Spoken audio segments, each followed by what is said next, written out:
special report about what's going on today for the next couple of weeks. I've been saying that this is coming for quite a while now. Most of you are aware of that, but basically we're about to enter martial law within the next day or so. Here's an article. I just spoke to a customer at work, and he was a friend of in Parliament. That's his source. They've got the army out already and preparing for a lockdown Friday for 15 days. They won't announce it until Thursday night because they don't want people to panic. He said that they're going to be seriously strict about everything. Supermarkets are going to be open only certain hours of the day, and there will be police outside it. There's going to be police everywhere. You're going to have to prove where you are going and how urgent it is.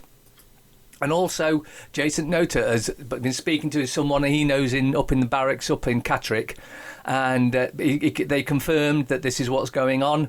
The army's out in full gear, ready to step in if need be. So we're going into at least 2 weeks of martial law is what's happening now. You've been told, like I said, this is just a quickie just to give you an update of what's going on. There's that piece of document there. Read it yourself if you want. Just says what I've just said. As an MIT PhD in biological engineering, who studies and does research nearly every day on the immune system, the coronavirus fear-mongering by the deep state will go down in history as one of the biggest fraud to manipulate economies, suppress dissent, and push mandated medicine, which is forced vaccines for you all, if you don't get what that is. Murder by injection. The present work, the result of some 40 years of investigative research, is a logical progression from my previous books, The Expose of the International Control of Monetary Issue and Banking Practices in the United States. A later work revealing the secret network of organisations through which these alien forces wield political power, the secret communities, foundations and political parties through which their hidden plans are implemented, and now to the most vital issue of all, the manner in which these depredations affect the daily lives and health of American citizens. Despite the great power of the hidden rulers, I found that only one group has the power to issue life or death sentences to any American, our nation's physicians. I discovered that these physicians, despite their great power, were themselves subject to very strict controls over every aspect of their professional lives. These controls, surprisingly enough, were not wielded by any state or federal agency, although almost every other aspect of American life is now under the absolute control of the bureaucracy. The physicians have their own autocracy, a private trade association, the American Medical Association. This group, which is headquartered in Chicago, Illinois, had gradually built up its power until it assumed total control over the medical schools and the acceleration of physicians. The trail of these manipulators led me straight to the same lies of the international conspirators who I have exposed in previous books. I knew that they had already looted America, reduced its military power to a dangerously low level, and imposed bureaucratic controls on every American. I now discovered that their conspiracies also directly affect the health of every American.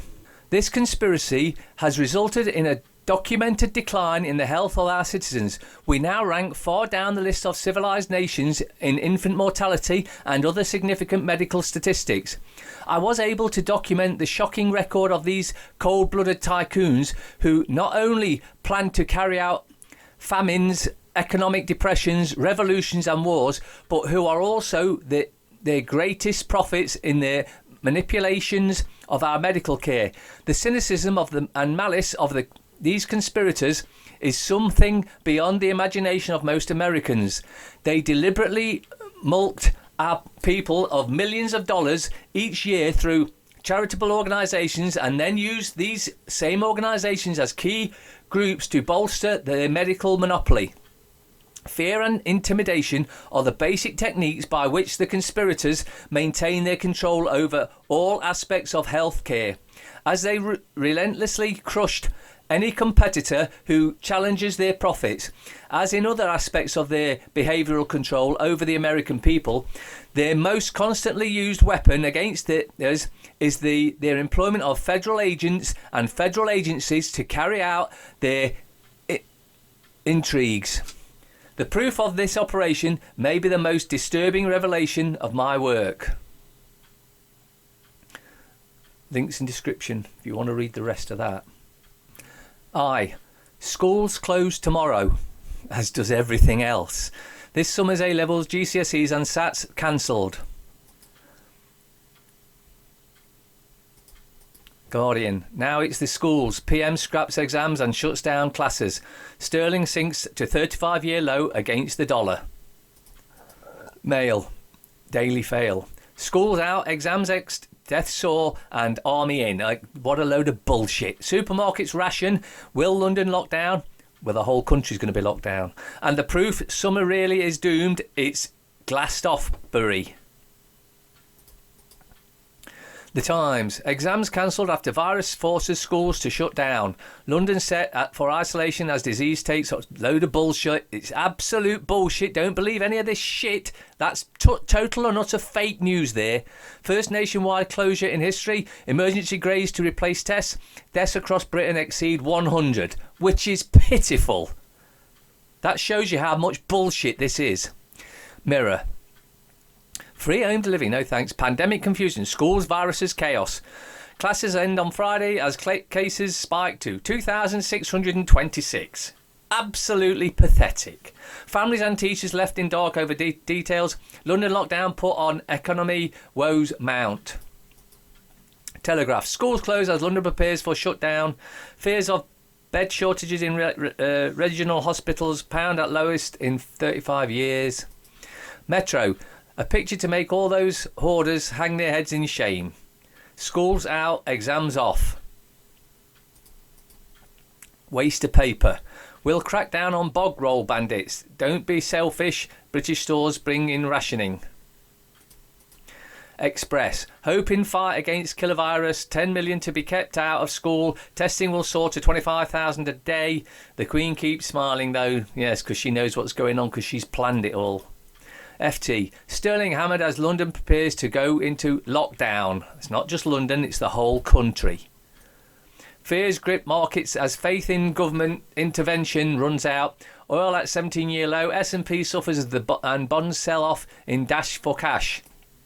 Johnson's dreamy off mastery menaced by invincible foe. Dear Boris, if I'm under house arrest, well, for 2 weeks, although that just says 12, can I watch TV without a licence like a normal prisoner? Martial law. Said it was coming, but there's nothing to be afraid of about it. Absolutely nothing. What this is going to do is those that are staying at home now are going to want to know what's going on. So they're going to start searching. So you get your friends to start looking at the right stuff. My videos for one, other people's videos for another. And let's get the news out of what's really going on. Because when everyone starts researching and finds out how we've all been had by corrupt governments, this could be the straw that breaks the camel's back for them. And everyone wakes up and says, right, we've had enough of that. You lot in Parliament, jail. You royals, all jail because you're all paedophiles. Many of them in Parliament are paedophiles. Many of the chief constables are paedophiles, but every single chief constable is a Freemason. You can't get up to past a certain position unless you become a Freemason. That's how they control the world, or at least this country at any rate. But nothing to fear, because it's going to mean the end for them. Keep calm. Keep calm.